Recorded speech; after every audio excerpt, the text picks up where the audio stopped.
नमस्कार दोस्तों, आप सबको हमारे यूट्यूब चैनल पर स्वागत है। तो आज का वीडियो का थंबनेल है बोर्ड परीक्षा में पूरे नंबर क्यों नहीं मिलते। देखिए, थ्योरी का जो पेपर होता है आपको उसमें मुश्किल से आपको पूरे नंबर मिल पाते हैं, पूरे नंबर नहीं देता एग्जामिनर। तो क्योंकि क्या क्या कारण है क्यों नहीं मिलते उसकी हम चर्चा कर रहे हैं। इसमें क्या क्या डाउट रहता है बच्चों का। तो देखिए, आप क्या होता है, कुछ बच्चे एनसीईआरटी बुक से तैयारी करते हैं, कुछ मॉडल पेपर से तैयारी करते हैं और कुछ पीडीएफ या रेफरेंस बुक होती हैं उनसे तैयारी करते हैं।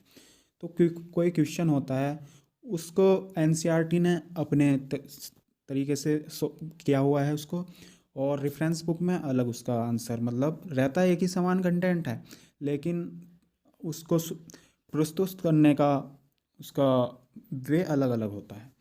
तो एग्ज़ामिनर जब आपकी नोटबुक चेक करता है तो देखिए वहाँ पर उसको एक आंसर शीट मिल जाती है जो बोर्ड की तरफ से मिलती है। उसको क्वेश्चन पेपर भी मिलता है, फिर क्वेश्चन पेपर और आंसर शीट का एनालाइज करता है जब आपको नंबर देता है आपको।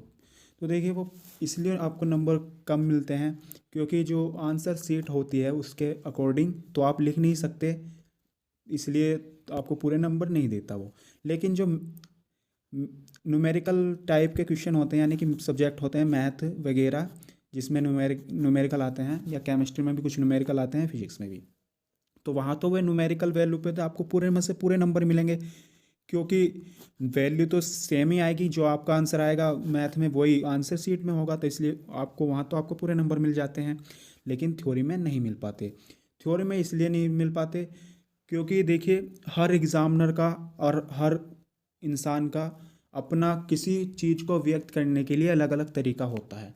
उसके अकॉर्डिंग जो हिंदी मीडियम बोर्ड होता है, सभी जो कॉपी निरीक्षक होते हैं ये अपना अलग अलग देखते हैं कि इस प्रकार से बच्चों को लिखना चाहिए। हर किसी का व्यू अलग अलग होता है।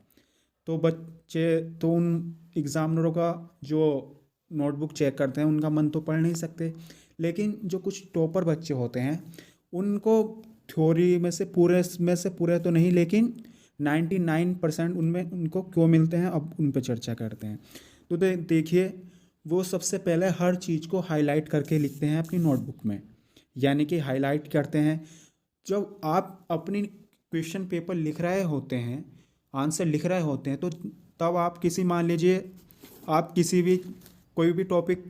भी टॉपिक को आप वर्णन कर रहे हैं, उसमें 2-3 पॉइंट आपने उसके जो मेन थे उनको हाईलाइट कर दिया, तो इससे क्या होगा, हाईलाइट करने से एग्जामिनर पे एकदम इफेक्ट पड़ेगा और उसके मन में आ जाएगा हाँ इस टॉपिक में ये होता है, तो फिर वो आपको नंबर सही दे के चला जाएगा। इसलिए जो ये टॉपर बच्चे होते हैं ये भी इसी के ऊपर ज़्यादा ध्यान देते हैं, हाईलाइट।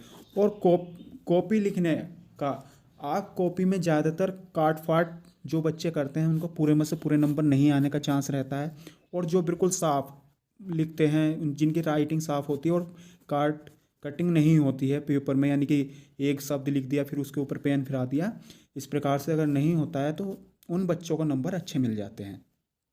तो मैं आपको आशा करता हूँ आपको ये वीडियो सही लगी होगी।